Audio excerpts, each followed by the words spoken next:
Mhm. Welcome to the History of LA Ska one-on-one sessions. I'm your host, Junor Francis, alongside our producer, my good friend Eric Kohler. Now, this series celebrates the history of LA Ska, a vintage reggae scene in Southern California and beyond, through insightful conversations with legends and modern-day talents, including those behind the scenes. And a lot of people are working behind the scenes to make this a success. So we really and truly want to thank them. So whether you listen to this podcast series or watch us on YouTube, again, we want to thank you. Can't thank you enough. And please remember to subscribe and tell a friend and tell as many friends as you possibly can. Interestingly enough, this is our first episode of 2025 and our special for 2024 year in review roundtable with three dignitaries on the scene. Or when I say dignitaries, you'll see what I mean. Singer, songwriter, musician, MC, Dunia Best of Girl Revue, Yeah. Dubistry, and Supernova Alliance, only to mention a few for accolades. Podcaster and host, newscaster Matt West of On the Upbeat. And last but definitely not least, DJ promoter and record collector Darren Reggae of Jamaican Oldies Productions. Jamaican Oldies Production. Yes, Dunia, Darren, Matt, welcome. Don't Thank you. Thank you. Don't try to get funk and soul. Not that anything is wrong with them. Check Darren when you want Jamaican Oldies. How you guys doing? Yes, thanks Very for well joining us today. Good. Very good. Fantastic. Absolutely, Yes. Junior. Thank you for that. So we're going to focus a lot of this episode on the 2024 happenings, highlights, special moments. But let's first start by learning about each of you three. Darren, we've met in person before. Matt and Dunia, we have not. Junior had a chance to co-MC a festival we're going to talk about this last fall with Dunia. So I have one leg up on you. You have one leg At up, least. exactly. Indeed. And Matt is a fellow SoCal based enthusiast here and fellow ska podcast host as well. Yeah, let's start with some of your backgrounds. Junior? I have background. Let's start with your each of your ska or reggae baptisms. Dunia, let's start with you on this. Now that I think about it, my first real intro was probably through Fishbone, but I didn't know it was called ska until I met a couple of dudes in a little band called the Slackers. Mm-hmm. And Louis Zuluaga, who was the drummer, and Vic Rogero kind of like jumped me in. I met them. Let's see. I met Vic in 1989. I met Louis in 1991. And I just started hanging out with them and going to their shows and stuff. And we listened to jazz and ska. That was it. And where were you living then? I suppose In New York City, in New Lower York East City. Side. New York. But you had heard Fishbone. Oh yeah. Okay. Fishbone was my real, I mean, in the 80s, there was a show called Video Soul on BET, which was this little video station at the time, and they would play this show, Video Soul, and they would put on like, the most rock and roll black people ever. And I saw Fishbone there, Right. and it changed my life because I felt like I found my people. And I think now if you ask them, I may actually be one of them. But I love it. That's very cool. Matt, how about you? Your baptism. I would say I'm a product of, 90s ska punk, rising in, popular culture. Obviously growing up in Orange County. I did not actually go to a lot of ska shows in the 90s. Um, I knew who Real Big Fish was before they broke. I remember a lot of friends going to local shows, but I wasn't in the ska scene. But obviously, as No Doubt and Real Big Fish and Safe Harris all broke, Right. I started going. I think my first time I went and saw a ska band was actually probably you wouldn't classify it technically as a ska show because the Aquabats were the only ska band playing. Right. But it was with the Aquabats, Homegrown, and early Blink 182. Oh, In right. fact, Travis was in the Aquabats at the time. Right. Right. What time period are you talking about now? Would have been like 96, 97, Yeah. that era. Um, so I was a product of ska becoming popular in the 90s. So yeah, that was, I had a few friends, but we weren't like, I wouldn't say I was connected to the Orange County ska scene Right. as you would think of the way that I am now, Sure. Sure. where I'm going to shows every weekend, or not every weekend, not made of money. Um, Those nubs, yeah. as much as I can, Sure. um, and making connections, and obviously doing a ska podcast has sort of helped those Yeah. connections grow. Well, and being SoCal based, I'm born and raised here as well. Thankful to have had K-Rock Radio where, we heard a lot of, those ska influence Sure. throughout the 90s. I mean, definitely helped break them locally, but also nationally. So very cool. Yeah. Yeah. Darren? Mr. Darren. So first thing I ever heard was if you grew up in the early 80s on Saturday morning cartoons, you'd hear a little commercial for the Colgate pump and it was Madness. So that was the first thing. I didn't know what it was. The second thing was the first four records I bought. First one was Naked Eyes, Promises, Promises, which is just a pop song. Next two were Men at Work. And I asked the girl at Venture, what record sounds like Men at Work? And it was the English Beat. So I didn't know it was ska. I had it when I was a kid, and I've had Dave Wakeling sign the record for me because it has my handwriting on the inside. I wrote Darren like a little, Oh, that's 7-year-old would. So that's my baptism in knowing what ska was is probably so I went to a DJ night. I snuck in at Neo in Chicago in '87.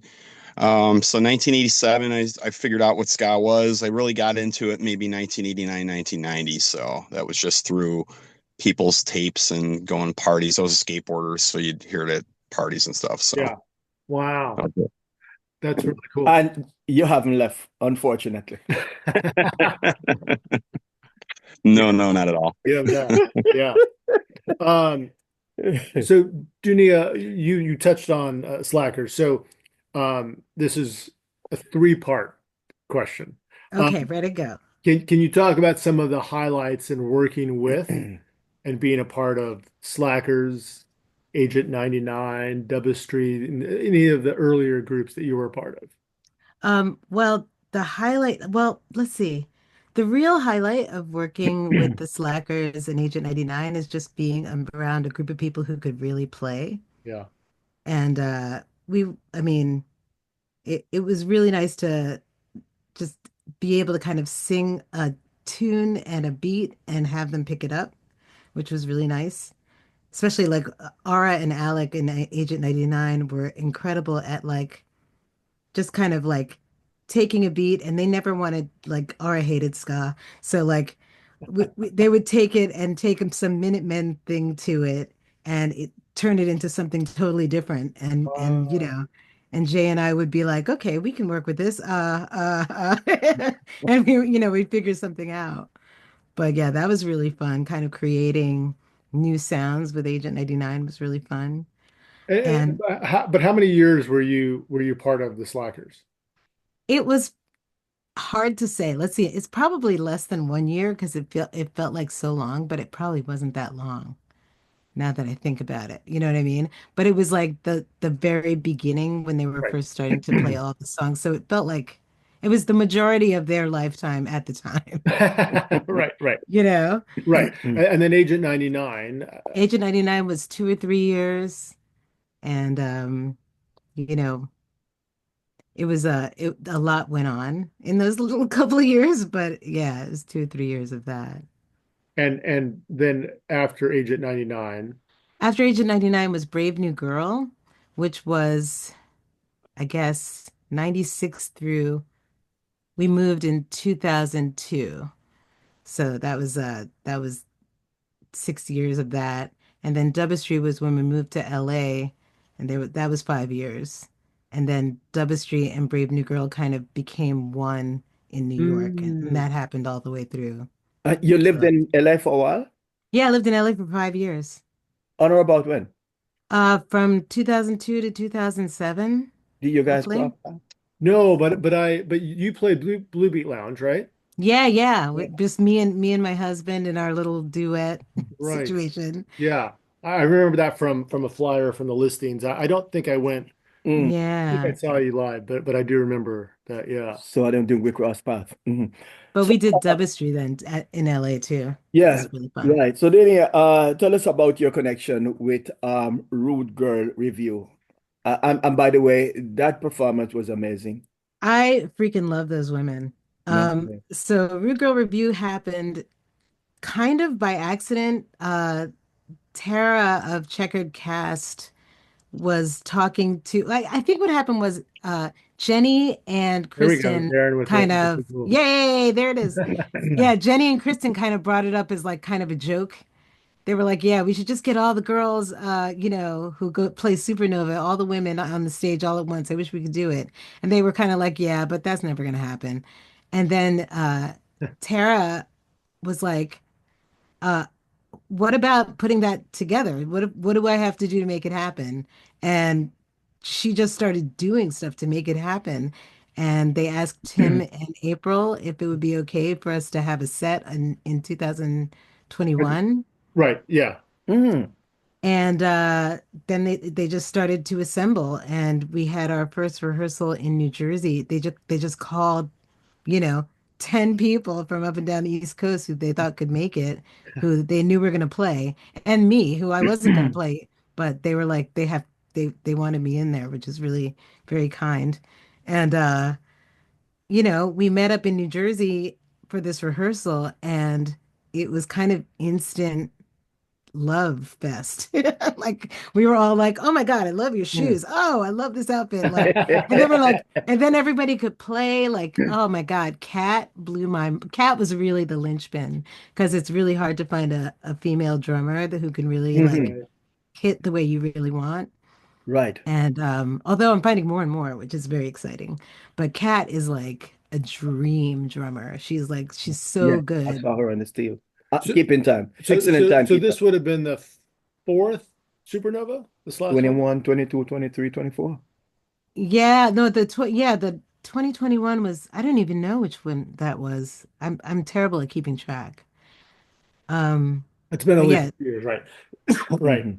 Yeah. I mean, I, yeah, this So you guys did 2 days, right? I remember day number two yeah, we was played let's with say a Queen P. supernova, right? right Uh, back in Persephone, right? right. And I really love that tribute to women set where you It went was from so Millie fun. Small, My Boy Lollipop 64 on up to a few early reggae. Yeah. That Some was really incredible. solid renditions. Yeah, Yeah, yeah. I was definitely. so glad to do that too, because there was a little period where everybody seemed to forget that Millie Small was even there.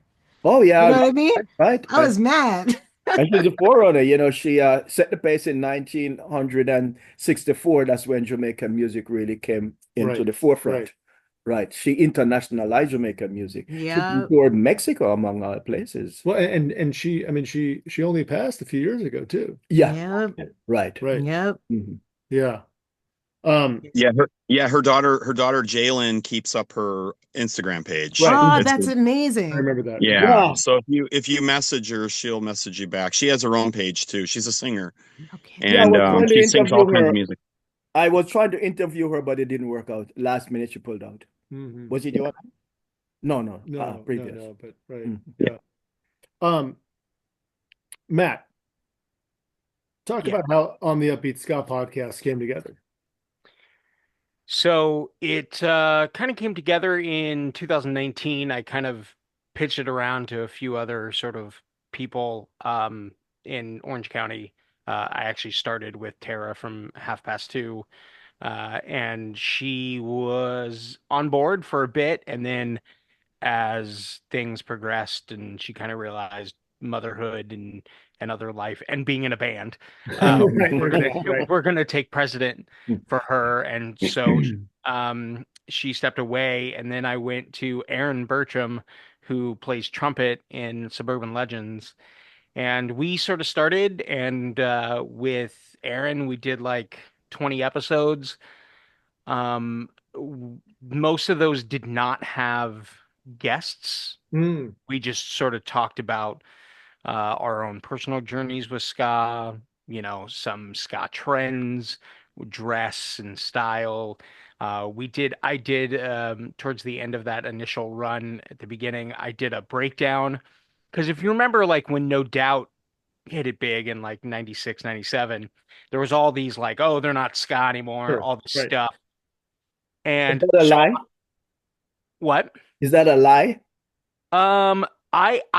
So yes, what I did was break down that was not true in 97. Right. Now, you want to talk about their later records that sort of came out after that? That's a whole different thing. Sure. My thing was, so what I did is I took their first two records, we played a bunch of tracks off them, and I broke it down and just said, well, if you listen, like, it's hard to say that No Doubt was a traditional ska band Right. ever. Even Right. like it's like saying Fishbone is just a ska band. Right. That you're cutting out like, I don't know, Oh, yeah, their own, right. four other major sound influences from them if you simply say they're a ska band. But no one argues that they're a ska band. But No Doubt, like those sort of new wavy pop vibes were in early albums.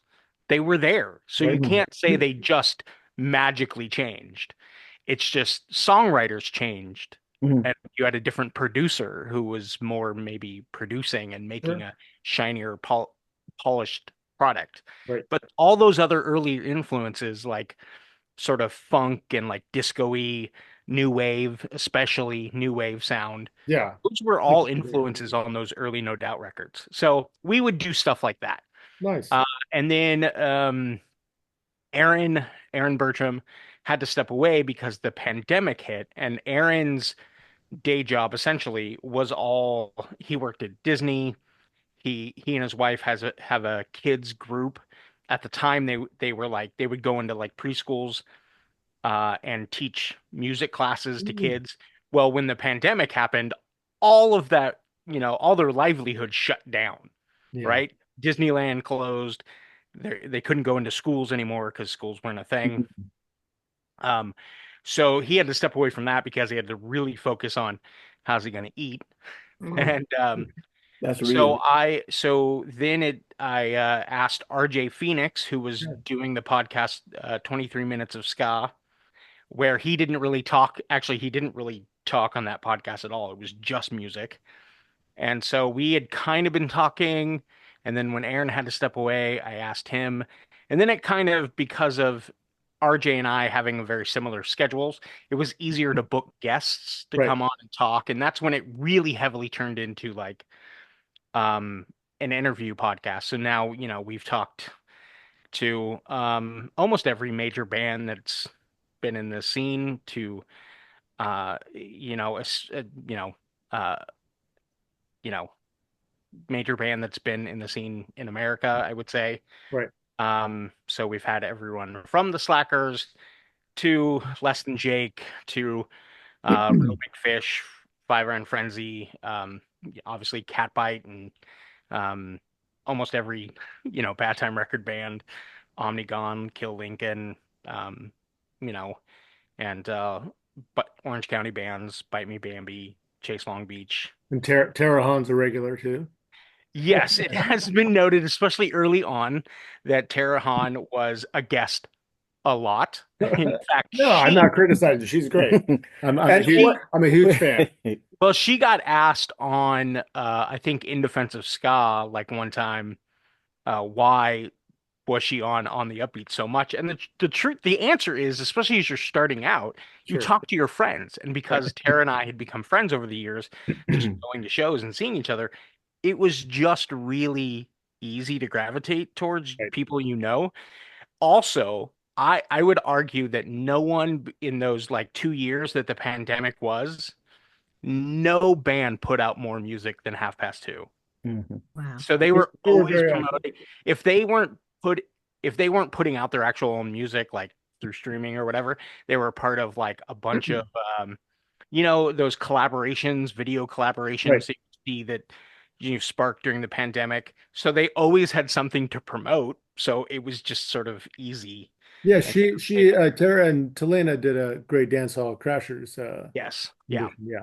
Right. Yeah, and additionally, she is very friendly and she's at practically all the concerts. Yeah, we see her out. So those are the two. Right. Yes. So So it just made it easy to talk to her. Yes, no, of she's course, quite of course. friendly and open. And she's even guest hosted technically. So there you yeah. go. She's the integral part of it. If someone else can't make it and I just like, hey, you want to come talk to the There we spam? go. And you don't have to twist her arm, right? No, I don't. Yes, so Darren, you've waited long enough. So when did you actually start your record collection? And what motivated you to start? Because we see that behind you, we believe, right? Those are Clark shoes. Yeah, there's some of them. No, before this started, I did prove that they were actually records in there. So, and I can do it again if you'd like. But yeah, no. When did I start my collection?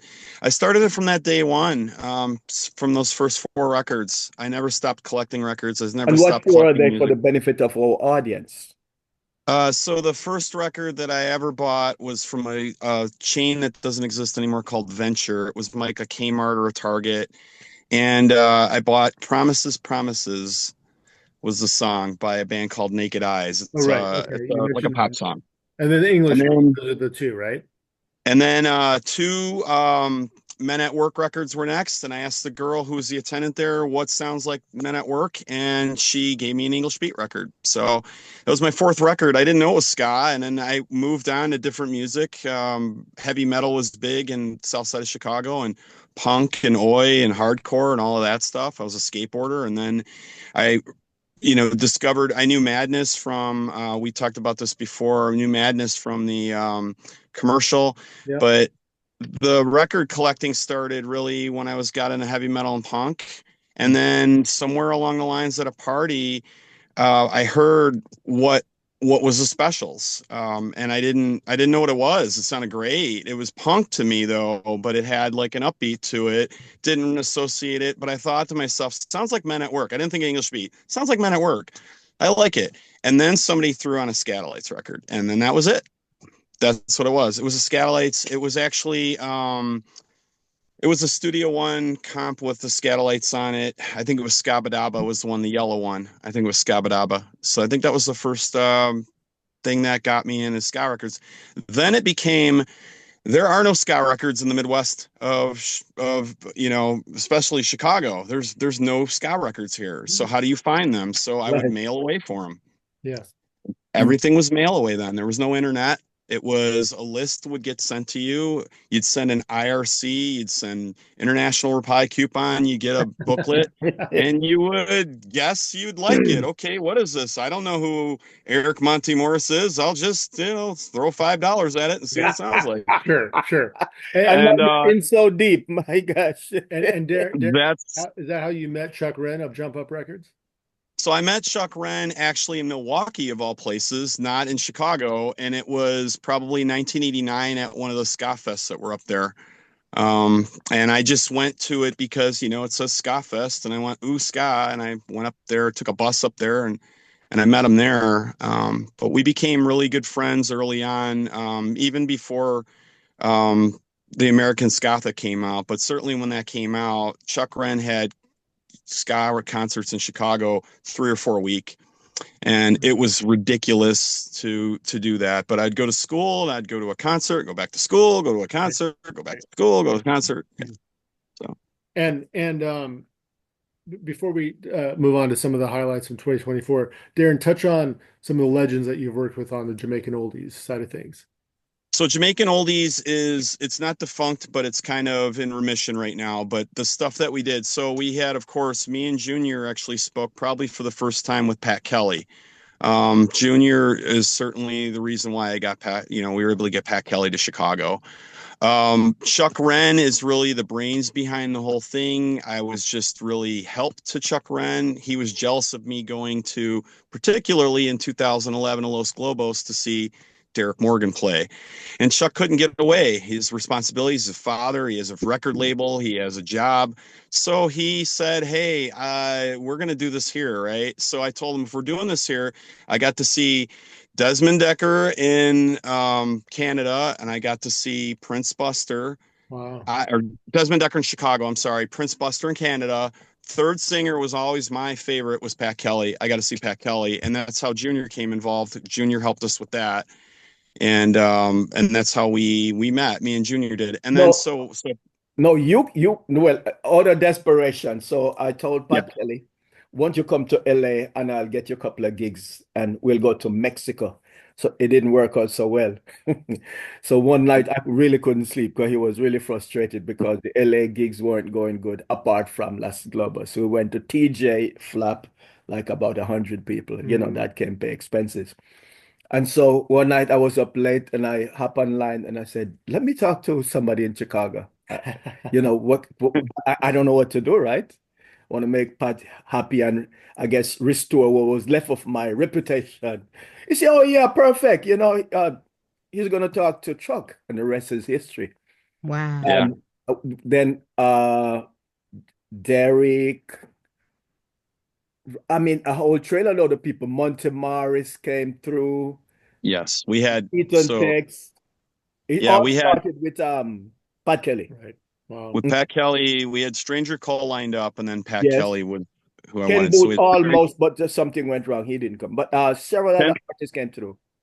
yes, and we had so we had, you know, let's say we had Roy and Yvonne, who are really good friends of mine. I see them every year if I can go up to Canada. They both live together. They're married, of course. Tex from Keith and Tex is also in Canada. Right. We had Keith and Tex. Charlie Organero lives in Chicago. We've had Right. Charlie several times. Eric Montemorris a couple times. We had Trevor McNaughton before he passed away from the Melodians. We had Dennis Al Capone. We had Derek 3 times. We had 90 the Winston Observer. Francis. Winston Francis, Monty Nesmith of Simmer Up in the Pyramids. Yeah. We've had Roy Ellis a couple times. That was prior to Jamaican Oldies. Then we had other bands come through, like the Viceroys just came through, which shocked me. I found out about it within like a week's time, and it was really badly promoted. Unfortunately, the club didn't seem to promote it well, but it was a great show. And Supernova this year, naturally, one of the after parties had Stewie Cable. Johnny Osborne performed and Stewie Cable did. And then Stewie Cable, I said, why don't you come by my booth selling records? And then he shows up at my booth the next day. Wasn't even performing. And there's Stewie Cable just walking around the grounds. So, but yeah, that's pretty much all the Jamaican oldies. I did, another thing to note is that a lot of these guys that are out there really need people to take an interest and help them come through your town. And they would love to play your towns, but they need somebody to take the initiative, you know. So Having said that, how about the Viceroys? Are they living here in the States or they have to get visa? no, they're not here in the States that I'm aware of. I spoke to them just briefly, but they from Jamaica, as far as I know, there's one original member of the Viceroys or Viceroys as they later be known. But the other singer is a newer addition to the group, but certainly a newer veteran to the group. He's been with them, I think, for like a decade and a half or something. So he's a good singer, and they play really well. And again, one day those guys need to be seen because more than 10 or 12 people in a room, it's just they're so good. Thank you for sharing that footage as well. But getting visa can be challenging and it's probably going to be worse with the forthcoming administration. But that's my opinion. Right. No, I would agree. Okay. So in talking about 2024, let's start on a somber note and then we'll move on from this. But we can't talk about 2024 without talking about, at least that I can think of, and these are on the SoCal legend side of things and veterans on the scene. I know that there's others who we've lost on the legend side, but Greg Lee, Hepcat, that was devastating and unexpected. And that was in March.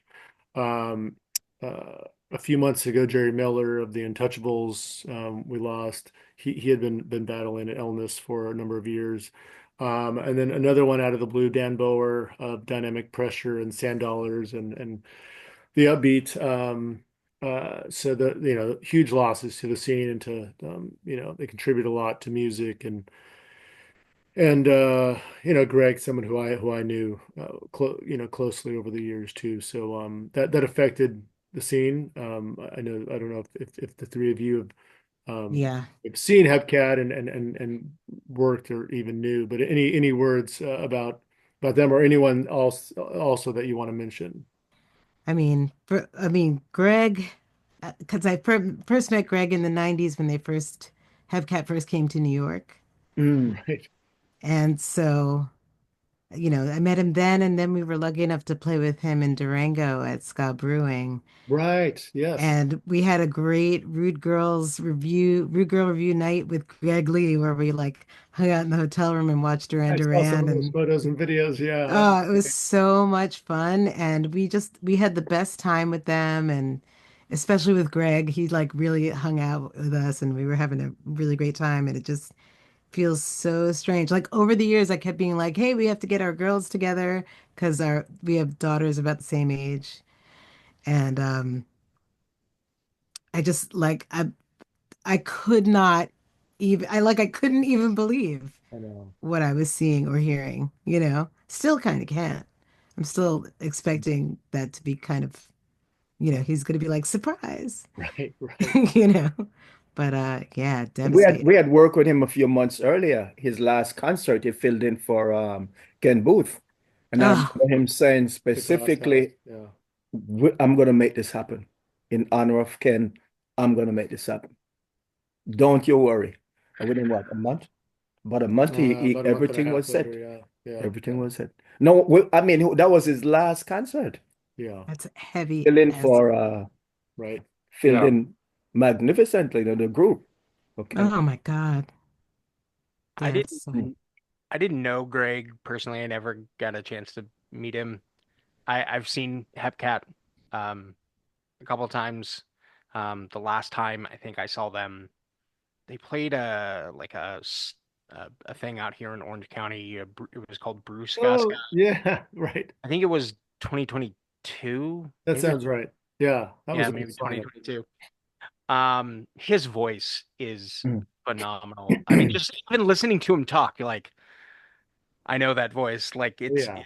that's a smooth voice right there. Yes. And yeah, listening to him sing and watching him perform alongside Alex and just I remember in the documentary Ska in the 90s where they talked about why they started like dancing on Right. stage is because they were playing in front of audiences that just didn't know how to move to No, that was ska. And powerful. so, Right. Yeah. and so they just that's how they showed the audience what to do. And everyone that I've known that has known Greg, because like he was in a video for Bite Me Bambi, and Right. obviously, bands out here playing shows with him.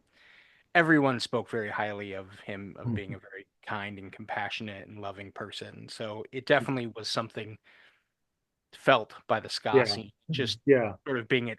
No one really, I believe, no one knew it was coming. No one knew he was sick. Sure. Mhm. So like it definitely, really hit. It was a very somber day, talking with everyone that day. Yeah, he was really and truly a social butterfly. Yeah. Yeah. Really and truly Yeah. And a Hepcat good guy. Hepcat has a very unique, soulful, sound and just the visuals of them on stage, to your point, Matt, and them dancing and yeah, just unlike any other.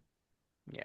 Yeah. and Yeah, I got oh, I'm sorry, go, Darren, go ahead. no, go ahead, go ahead, go ahead. Oh, one thing I just wanted to say is that they kind of Greg and Alex, in their just basic style, kind of showed us all how to be.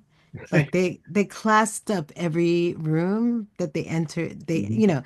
He Greg classed up. I mean, Greg was out on the driveway jumping rope before the shows in Durango to keep his like, Yes. breathing up because they were a mile high, da da da. Sure. But like, even jumping rope, full class. You know what I mean? Like, it's amazing. It's He is really style and amazing. class, let me tell you. Absolutely. Yeah, and he and Alex, I always like I give them mad props for like kind of showing us how to present ourselves. Indeed. Indeed. One Yeah. story I tell all the time before I don't want to lose No, please. my thought. Go ahead. Greg, he trying to get this out. So more than one occasion he'd come to Scamania. And friends would try to get him in and said, no, I'm supporting the legends from Jamaica because they make me who I am. Junior, here's my money. Yeah. Wow. Wow. Yeah. Class. Beyond class. Beyond Takes class. a higher level of intelligence to think like that. So the legends from Jamaica, they make me who I Yeah. am. Right. And you wanted to make sure, keep them coming. Never unget. And Greg, so I can say the first time I met Greg, they came to Chicago. I mean, it was in the 90s, and I met him at a bar called Delilah's, and that was kind of where the after parties would go. And I just remember meeting him and having this impression like he was treating me like an old friend right off the bat. Yeah, I didn't know him from anybody. And I mean, the bar is full of skinheads. All the skinheads are there to meet the band, and I've always approached everybody in the same manner. I mean, I don't try to treat people any different than they are if they're my friend, but Greg had an extraordinary charisma to him that he would just say, hey, let's talk for a second. And then the whole world disappeared, and it was just you and Greg. Right. And you left the conversation feeling like Greg was one of your best friends every time. So I think the best memory I can give of Greg is actually at the cable show at Los Globos with Carlton and the Shoes and the Steady 45s. And the attendance was good, but not as big as the other shows were. And I'm standing there and into the show, and Junior, you had just done your thing, and I was selling the CDs for the cables, and then you came back down, and I went back out, and I'm just standing there. And like a second later, I just get a little tap on the shoulder, and I look to my right, and Greg's just standing next to me, and he gave me that patented, that little smirk he did all the time, and that was it. You had that moment, and then later on we talked a little bit, but he'd make you feel good. You'd light up. The sun came out on a dark day when Greg was around. So no, he was a huge supporter of the scene, and and on that note, let's continue to support the scene by celebrating now Those who are alive. and the 2024 and my. But did we talk any about Jerry Miller? I think we should mention. Oh, Jerry Miller. Absolutely, we could talk more about Jerry, right? I mean, you guys interacted with him? Not as much I've only as I just should met have. him. Yeah. I only just met him from Arv Mac. I met him at the Keith and Tech show where it was only Keith, right? Right. In the basement. And I met him there, and then he came to a couple DJ nights, one that I did and a couple others out there, and solid guy. Spoke with him at length, but just a very sweet man, a very studious man. Profile. Yeah. And I know from talking with Greg, Jerry was a big influence on Greg, and Untouchable was a big influence on Hepcat. No, Jerry. Jerry and the Untouchables, I mean, their on stage performance too, just stellar and Lady Foundation, right? Very much so. Yeah, very Lady much so. Foundation. Yeah. Yes, sir. Early ska. Right. Yeah. So I guess we could maybe shift focus now, right? Unless someone is there anyone who expired from the East Coast who we haven't talked about? In 2024. Not that I can think of. I have one from the Midwest. It would be Matt, the drummer of the Crombies. And Matt was this long-haired, kind of heavy metal looking guy that would just stick out of the background, and you would never even pay attention to him if you didn't talk to him. He was real quiet. And when you talked to him, he was just one of the nicest guys. And everyone in Chicago knew this guy. He wasn't just a strictly reggae guy. He was in the Crombies, but he was a He worked at a club in Chicago. You'd see him at Cobra Lounge all the time, and just a really sweet guy. And anybody in Chicago in the Midwest or anybody that knows the Crombies can tell you about Matt. And Wow. really sorry to see him go, but thanks for giving me a moment to say that. I Yeah. appreciate Of it. course, of Sorry. course, of Yeah. course, of course. We didn't want to focus exclusively on Right. West Coast people. Of course. Right. Yeah. Yeah. And similarly, when we talk about some live event highlights, these could be shows that any of you performed at, DJ'd, promoted, attended as fans. We have some highlights here, more SoCal based, but let's talk about anything that you all, Even if it's a dive bar. exactly, even a dive bar, even a living room concert. Any ones that stick out. Dunia, anything in particular for 2024 live performance wise? Well, I've been playing shows in Western Massachusetts lately, and I've been meeting a lot of the bands out there. Bhutan Lasagna sticks out. They're really fun. Typhoid Rosie is not ska, but uh kind of slides right in there because she plays a lot with the Hub City Stompers and Oh, people right. like that. Um, yeah, there's a bunch of really fun young bands coming up in like the Northeast in Connecticut Mhm. that and like Massachusetts and around there that are really like I'm enjoying a lot. Nice. And then any big festivals, Supernova, as we talked about earlier, Supernova, yeah, you that's the performed biggest and one. emceed, right? Yeah, oh my God, pure madness. But yeah, that was super fun. That was a I guess 3 days, well, 4 days kind of if you count the Toasters The tribute pre-parties, right? concert. Yeah. Yeah. But yeah, it was really, really like you never see that many bands at once. Yeah. Mhm. I mean, hats Yeah. off to Tim and April from what they're doing out there. It's pretty Um, impressive. And yes, of course, the volunteers, including you, of course. Oh my God, the volunteers are like they're the hardest working, most loving, wonderful people. including It's like yourself. incredible. Mhm. Yeah. Mhm. Well, Yeah. and on that front, because we didn't talk about this earlier, Supernova Alliance, which you are a key, Yeah, I'm the president. you are the Check And me what president. out. what is It that? doesn't What get is more it? key than that. Check me out. No. I was the MC and I didn't get that permission. I mean position. Yeah, right. I'm just No, kidding. but can you touch on what the alliance is? Well, the Supernova Alliance, we're actually still kind of forming what the full goal of the Supernova Alliance is, but what it is basically is we're trying to help fund and run the Mhm. Supernova Festival. So Tim Okay. and April is the Supernova Festival, and we're like providing food and drink. We're, organizing the volunteers. We're, trying to just like be the logistical arm of all of that. While Tim and April are booking and, Right. getting everybody hotel rooms. And yeah, it's a growing, breathing thing. And an endeavor. It's a real endeavor. It's a real, we're still formulating all of our details, but it's a brand new, child of ska. Right. Right. It is one festival though, and I've gone to a couple over the years, Maybe more than Right? but people really and truly express the need and the necessity for this festival to continue because it's so one of a kind to It really continue to is. grow. To yeah. grow. Right. People Right. really, I see I that mean, expression from everyone. it's truly international in a Yeah. way that I've never really Yeah. seen any other Mhm. festivals be. And the striving to be international is really there. They really work on those Yeah. visas. They really like Mhm. contact government agencies and like pull people in from literally everywhere. We've got like so far we've already got like Russia represented. We've got Mean the some performance Desorden for Russia? Pública. The ones, yeah, the ones that were just Mm. announced, a few that were, Yeah. Yeah. Yeah, hey. Yeah, I mean they don't live there anymore, but they're originally from right. there. Right. Desorden Right. Público is from Peru. Hmm.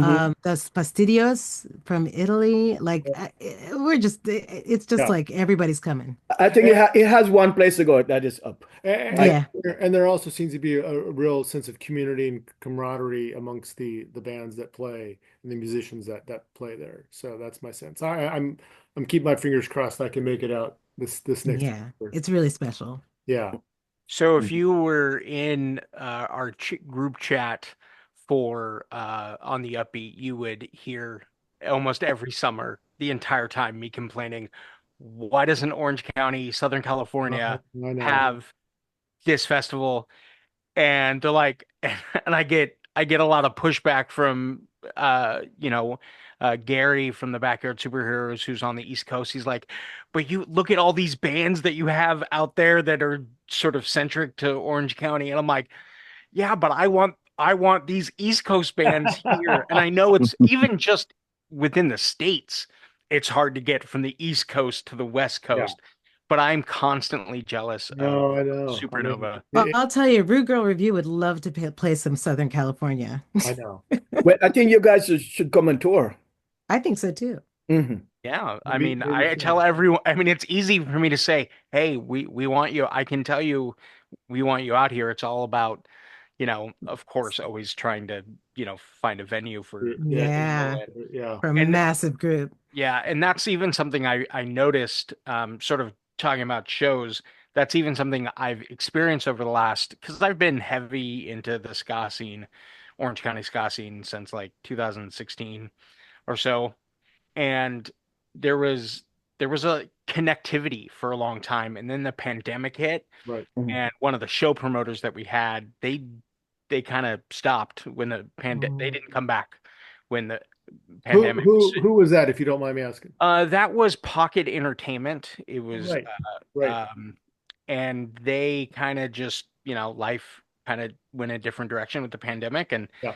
and so they just kind of had different life goals and stuff like that. So it's been like everyone sort of fighting for themselves. There hasn't been a collective.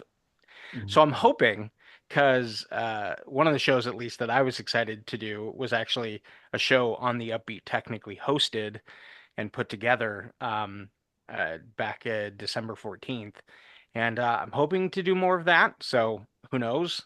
But obviously, I'm envious of Supernova and what it has been able to do in just 10 years, right? To have, obviously they've had up and downs of getting international bands, and that's always Yeah. a miss, Right. because despite what a lot of people think, getting into this country is not as easy as And it's gonna as be some people think progressively it worse. is. It's not It's that easy. really hard.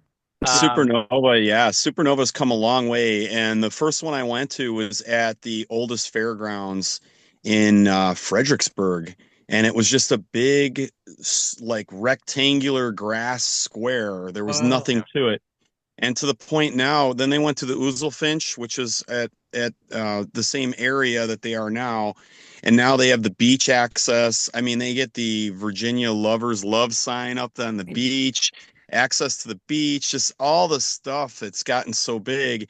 And the goal seems to be the same it was in the beginning. They just seem to have gotten more footing and more support. And certainly they've made a brand and a name for themselves. And I am exceptionally excited about every Supernova. We road trip. I grab Chuck Wren and Heather Augustine, and we drive it out, and we make a whole thing out of it. And I think we just represent a small portion of the stories you'd hear. I mean, you're going to just keep hearing more and more and more about this festival, and I think everybody needs to check it out at some point. And So- additionally, people really and truly respect the promoters and hold them in very high regard. Yes. And I think that's important, talking with bands over the years of just how many terrible promotions and stuff they've been a part of, from just taking percentage of merch to pay to play, all that terrible stuff. I hope that goes away sooner rather than later. But yeah, I think a highlight for me this year is, even though I've been listening to them for quite some time, I finally saw Fishbone live this year, Yes. and that was a sight to see. That was a great way to end the year. All right. Yeah, That's what we did with yeah, Project Bambi. Yeah. Yeah, it was my last show. Unless I don't know, unless some ska show pops off in the next couple of days, Could which in happen. Orange County is possible. True. Or in Southern California. LA obviously has a lot of backyard Yeah. throw together at the last minute. I guarantee there's a ska show happening in LA on on December 31st. I guarantee I some would think. ska band is playing a house party. Matt, let's mention specifically when you talked about your holiday show, it was a holiday ska-tacular, right, with Stepdaughter, Ska Originals, and there were a few others, and that was in Huntington Beach, right? Yes, that was in Huntington Beach. So it was supposed to, it features those two bands that you mentioned. It was supposed to feature the Marijuana Brass as well as a band called Speakeasy, but unfortunately, um, that those two bands, they shared members, and unfortunately, the members that they shared, at least one of I'm iffy on the facts because a lot happened in a short time, but at least one of the members that the bands share got assaulted, Oh wow. like attacked, Ooh. like the Monday before the show, Mhm. and so both those bands had to pull out. Whoa. Oh, Yeah, God. it's crazy. It's Oh, it's a very unfortunate fact. I did hear at least that the person is recovering okay. All and right. Well, that's good. out of the Okay. hospital So within any other highlights outside of Supernova? um trying to think. No. Well, I What other didn't go to shows? This Is Not Croydon, but I heard it was fantastic. Right, right. Yeah, that is a nice one too. Yeah, Croydon is one that I keep trying to get to, and I never make it. And it like they always have spectacular bands, like always, always, always. And Hub City Stompers was all over this one this year. Right. And Lady Hatchet filled in last Yeah, minute.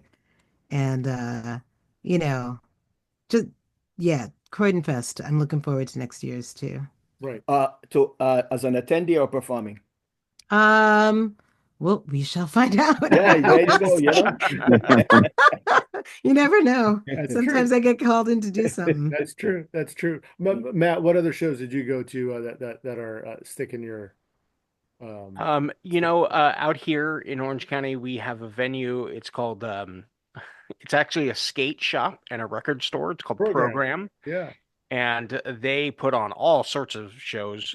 Mostly, I would think hardcore shows, but they obviously do put on some ska shows. Let's see, I saw Devin K and the Solutions. I saw Jer and their band, Jer, Yeah. um, this year. I think that was back in March, and that was exciting. Seeing a show in a skate shop is always just a A really unique small, intimate experience. one. Yeah. Yeah, Yeah. it's always, and yeah, obviously intimate, and you get to talk to everyone, so yeah, that was a show that stood out. I'm trying to, and then obviously I see. I saw.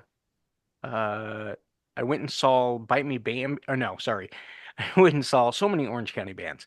I went and saw Half Past Two actually up in San Francisco.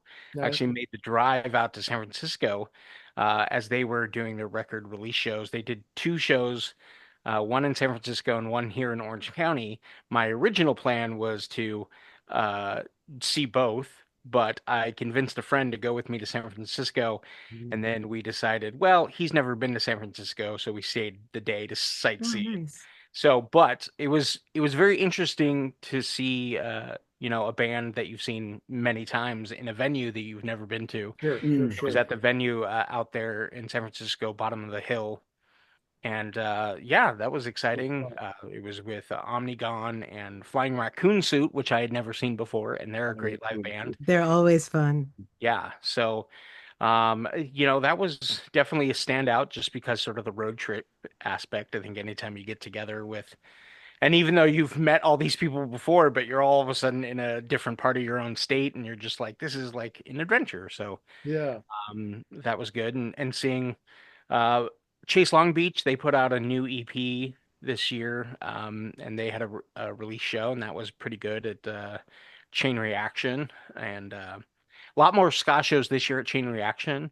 Chain Right. Reaction for a lot of people out here in Southern California is just a DIY venue, all age venue. Um, and we need more all age venues. Yeah. That's the thing. We get, places for the kids to come to Yeah. the shows and um and actually Chain Reaction just recently within the last couple of years, actually, even though they're still technically an all-age venue, they started selling alcohol, which they Oh, okay. I didn't know that. which they did not do for Yeah. a long time, for Right. most of their existence. But it's basically beer. I don't think they sell hard liquor. Okay. But if you can be a venue that sort of does that and still sort of access to all ages and stuff like that, I think Indeed. It's a win-win. Right. yeah, Right. it's a win-win. Definitely. If I can, I want to give also a shout to Okay. there are two regular ska nights that happen. One in DC is Blue Beat DC, Okay. which is run by Andy Leo of The Fuss. Mhm. And also Subway to Skaville, which is run by Ryan Midnight. Subway to Skaville's in New York at Otto's Shrunken Head. And they both have, every month, they have a fantastic show. And, they get local people, they get people coming through from out of town. Very cool. And it's always good. Yeah. Nice. It's important to get out and support those. Speaking on Auto Shrunken Head, great Yeah. place. Little tiny little tiki bar, completely out of place now in its own neighborhood. This neighborhood completely changed around it, and they keep their own little thing. And when Madness played, I did a little after party with Madness people there, and it was a lot of fun. So that was That's really cool. awesome. Yeah. So what do I love this year? Madness. I got to finally see Madness in New York City, and it was everything you wanted it to be. Mhm. It was insane. Fishbone opened for them. Wow. Everybody had commentaries about, of course, Donald Trump. So they were great commentaries, anti-Trump commentaries. So that was all fun. Great show. Supernova we already covered. I want to specifically mention the Pioneers at Supernova, which I was lucky enough to see them for Junior show the year before at the end of the year, with Eric and Junior. And I mean, just you can't get enough of them. They're just so good. They Indeed. influence so many people. And if you haven't seen the Pioneers, you absolutely have to see them. Steady 45s. I mean, just kill it with the backing. Yes, I have to mention the Steady 45s. I mean, just the band themselves, if you have the luck to see them in practice and watch them sort of I'm not a musician by any means. I'm a fan. I am a friend, a fan, a super fan of the music. But when you hear these guys talking out loud, figuring out every little nuance, talking to the artist and figuring it all out to get it just right, they are masters of what they do. And And 45, they have been getting it right. Oh, they certainly have. I saw them Matter of years fact, ago. much to their credit, the Pioneers requested that Supernova bring them from Los Angeles to back them. that's amazing. They're on that Yeah. level now. Top shelf. Yeah, absolutely. And of course, Stranger Cole, Susan Cadigan, Rudy Mills, Steady 45s, Yes. and the Tuffers, which were a nice surprise. Right, from Columbia, right. Yeah, they're really good. I mean, they blend a lot of different things, but they even threw cumbia in there. I was, woo, we got some cumbia on stage. So, But just to say, Stranger Cole, I've seen Stranger Cole probably more than any other Jamaican pioneer, and I cannot get enough of him. He can just move a crowd. He can sing a tune. He can improvise. He is great. And those are, I think, my highlights. There's a band out of Indianapolis that plays Chicago a lot called The Operators. And if you haven't heard of them, they are amazing. And Girl Revue played at Slack Fest as well. And I got to see them. And just want to mention Shahana from Highball Holiday flew out just to see them. She's a singer, Highball Holiday. She was in Minneapolis from Milwaukee just to see you guys. And she was wow. crazy to see you guys. So, and I think those are my highlights. And I don't, before I forget, I have to also shout out Pauline Black and the Selector at Supernova because because Pauline Black warned us and we tried, but about the election, we really tried. She was very emphatic, but we did what we could do, and she's just so smart and so stylish and brilliant and Uncompromising, not afraid to take a stand against inequality, Very injustice. true. exactly. She just Yeah, we have all to the protect things. her. Indeed. Yeah, Yeah. I came to that conclusion. We really have to protect Yeah. her. She's so vocal. Mhm. Yeah. Indeed. Yeah, those are great highlights. A few other ones that Junior and I had down here, which I'll just quickly rattle off. But Junior mentioned Hepcat in February, no, January, filling in January. for Ken Booth, right, at the Glass House. That was incredible, obviously. And then on that front, the Dance With Me tribute to Greg Lee concert, the El Rey, which we had an opportunity to be part of. The Aggrolites as a Dirty Reggae Bunch as a backing band, just incredible guest musicians on that one. Let's Go Bowling reunited for that show. Ocean 11 played. It was Colin and Kelly. It was just a magical night in every way. And we're going to soon announce a viewing concert, some of the concert highlights for that Oh, cool. coming up here. So you all can see. So we'll soon have information on that. There was a wonderful tribute to Jerry Miller at the Glass House. And then, of course, Darren, you mentioned the Three the Hard Way Legends show at the Glass House. A few festivals gave a platform for ska. Cali Vibes Fest last February with the Interrupters, Safe Ferris, Mad Caddies, Gwen Stefani, Coachella. There were some headlines saying that ska saved Coachella. Not that it needs saving by any means, but no doubt reunited for that one. Yeah. Aquabats played Coachella. Sublime for the first time with Jacob Knowles, son of Bradley. No Values Festival this past June had the Selector, Fishbone, Hepcat for the first time without Greg. The Skeletons reunited for that one. Untouchables played, Sublime, Aquabats, Punk Rock Bowling featured Madness this last spring. Big show at the Hollywood Bowl that featured Vampire Weekend with Dave Wakeling, Voodoo Glow Skulls. Aquabats went out on tour, took the Aggrolites with them. There was a huge arena tour, stadium tour that Rancid opened up for Green Day and Smashing Pumpkins. Interrupters had a pretty big year. There were down here, there's two promoters on the Latin ska and ska core side of things that had big years doing a bunch of different shows, and that's Concrete Jungle and Evacore. And those promoters brought everyone from Inspector and Panteon Rococo, a lot of local SoCal groups like La Proba Ska, La Muerte, Ocho Calacas, Rascahuele, Mata Mosca, bunch of others here. We ended the year also with Slackfest West, which was pretty amazing. A couple weeks ago, Slackers took out Bandulus and Jesse Wagner from the Aggrolites. That was a fun one here at House of Blues Anaheim.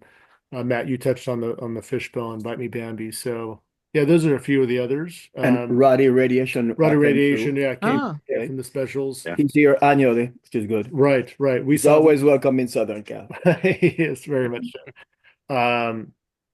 And then I guess on the reunion side of things, some of this we touched on, but right, no doubt, Let's Go Bowling, Skeletons, the Allentons. I don't know if it would necessarily reunited, but they got back together for a show. Supernova had Ska Boovie and the Epitones. Yeah. Sorry. Yeah. I was so pleased. That was cool to see that footage. Not a reunion, however, Frank, the original singer of Voodoo Glow Skulls, joined them again. I don't know if there's any other on the reunion. How about East Coast? Any others that you can think of? Let me think about it. East Coast reunions. I don't think there were that many reunions per se. Matt, did any other bands reunite this year? Not that I can. Or last year, 2024, right?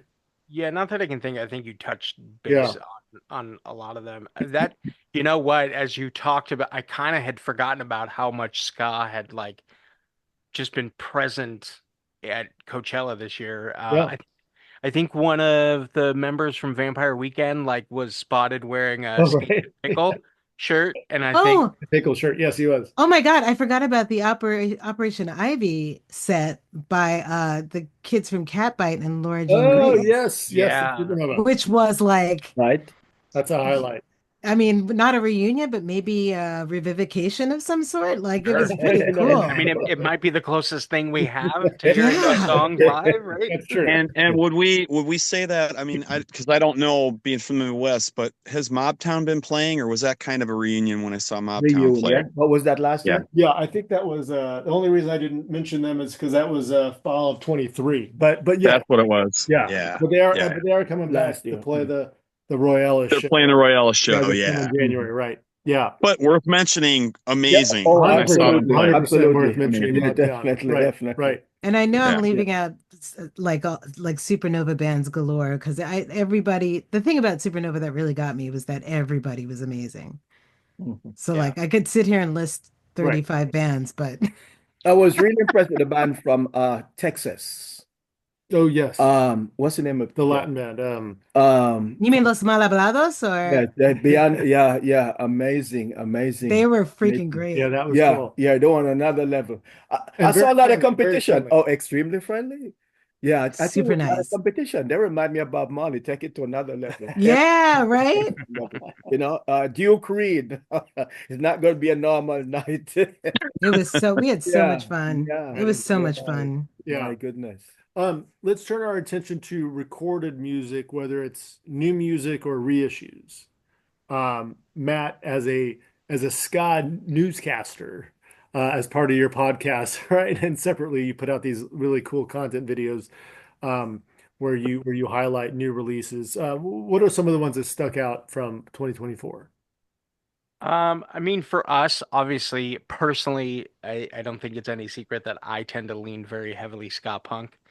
Um, that doesn't mean that I haven't gotten into the Slackers, Sure. a lot in the last few years, and like the Operators I really love, and Prize Fighters. Yeah. But at least that have stuck out to me. Half Past Two, I think their album, uh, Talk Is Killing Me, was just a phenomenal record. Um, Being that I've talked to them a bunch, and I've paid attention to their music almost the last 10 years or so. It's such a growth of an album. It is. Agreed. Knowing Tara, I hate myself sometimes for messing up their names, but Tara really stretching herself lyrically to sort of put a lot of thoughts on a record Right. that she hadn't really been comfortable with doing before. Mhm. And so this next one, Bite Me Bambi, now we actually had to have a debate because technically the record is only available to like buy online, like it's not streaming anywhere, so like you can buy the vinyl from them. But their Interesting. latest album, Eat This, such a, it's mixed, it's got five new songs for 2024, and then it has three songs you've probably heard before, like that, and their cover of that Offspring song, Want You Oh, right. Bad, which is phenomenal. If you love ska covers of songs, it's a great cover. But that album, Eat This from Bite Me Bambi, if most of the songs, they've technically released most of the songs as singles, so you have Right. most of the album out. There's just two songs that um, I think over the next couple of months we'll hear, and I think the full album will be available on streaming in 2025, February. But that record, it's phenomenal. If you've gotten a chance to listen to it, it's really great. I think there's a little bit of kind of pushback on some of the criticisms, especially with Talina being a female lead singer and just the comments that she gets, Mhm. in videos and things, and Negative? negative usually of like, oh, people only like this band because she's pretty Mhm. or anything like that. And I've talked to so many women in ska over the last few years, and just the comments of like, you know, being like blocked by like some security guard, or like this isn't for the girlfriends, sort of attitude. And I'm like, every woman in ska that I've talked to has at least one of those stories of just being sort of like talked down to, like, oh, you don't know about your equipment or blah blah blah, just all this stuff. And Interesting. yeah, that's unfortunate. So I think that's a little bit on this record from Bite Me Bambi. A lot of Yeah, that looking is forward a to lot of checking. that Yeah, it's part frustration. of why I know how to set up a drum kit. And but also, um, the Goodwin Club is a band that sort of, popped off in the early 90s in Orange Right. County. They're back. They put out a great EP called Join the Club. That's really fun. We all kind of love the latest Fishbone release. It kind of showed up on everyone's list on the show of their new song "Racist Piece of Shit." I think especially when it dropped, I think we were all kind of like, because I think it dropped like, was it right? I think it was right before the election, so we were all like feeling it. And something to do. Speaking of a band, I think are they in the East Coast or are they in the mid? I can never remember where they're from. But something to do. They put out a good record. It's called "Here Comes the Panic," Mhm. and that's fun. Yeah, so I think for me, uh, like I said, Chase Long Beach put out a good EP, 4-song EP. Codename Rocky, sort of a ska core band Yep. from Southern California. They put out a new EP called Foundations. They released a vinyl of their latest Foundations and their last EP called Blueprint. So it's like a double-sided, like one EP's on one side and the other's on the other. So yeah, I think Cool. I'm just kind of even looking through some of the other guys' bands to mention. Um, uh, there was the Mecha Sticks, Maca Maca sticks. Sticks, the Maka. Maca Coo, Sticks. coo, They're coo, coo, coo, coo, coo, coo, maca stick. yes. Yeah. They released a fun EP called the Nation's Capital. They're Sometimes I from feel like DC. yes. Wordplay, yeah. I love Yeah, it. yeah.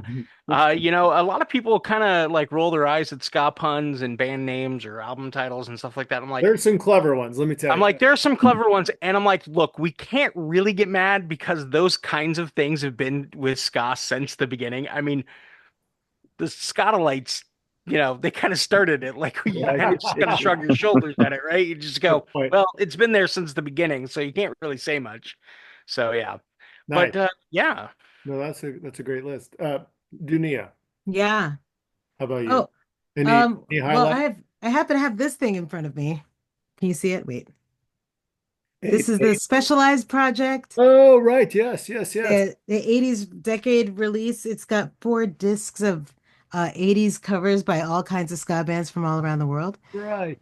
I'm That's gonna a shout great myself out. I do a Sade cover. It's pretty good. one. oh, congratulations. You're on Yeah. Yeah, it. Right. yeah. Right. I did Your Love Is King. And also, I'm gonna shout out Girl Revue. We put out an EP of the songs that the covers and a couple of originals that we've done so far.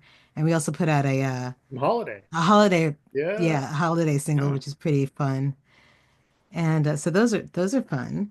Yes, yes, yes. Um, you know, I'm trying to think of anybody's album. Oh, The Fuss came out with a record recently. It's really great. Yep. Um, you know, I don't know. I like everybody's stuff. I'm terrible at being biased. No, Yeah, we Darren, were I bet talking. you have very extensively. Darren probably has some visuals. Yeah. Well, I've got I'm not as much into collecting physical music of a lot of the newer bands that are coming out because I just don't have the space, as you might Right. say. But I do, and of course, yes, the visual, yes, just as Nice. she mentioned, this is one of my favorites from this year. And Denia also mentioned the 45, Oh, which yeah. is the Christmas 45 is really, really, really good. If you guys get a chance, grab Exceptionally this one. well packaged. And it's still a holiday season, so it's not too late to play. It, So, it's very contemporary, yes. The Tuffers 45 was really good. I mentioned them earlier. I really, really enjoy this one. They sing that song too.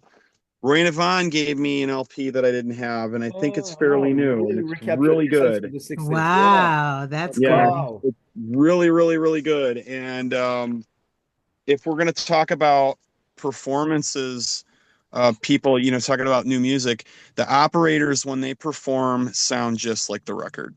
So if you listen to the record and you want to know what they sound like, see them live. Wow. You know, And it's their cool is sound, also last year when I went on tour with Lady Hatchet for the Slackfest last year, the operators played acoustic, Ooh. and it is even more delicious. So if Okay. you ever get yeah. to check that out too.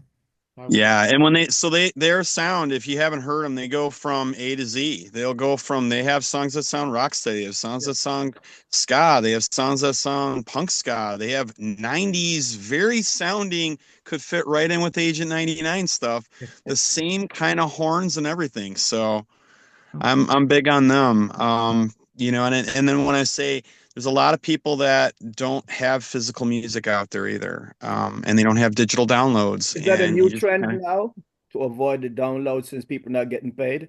I I don't wonder. I don't know. I don't know. Is it that, or is it Maybe. just that they just haven't gotten around to making music yet, or found somebody to put them out? True. And it could be Matt, what do you think about that, Matt?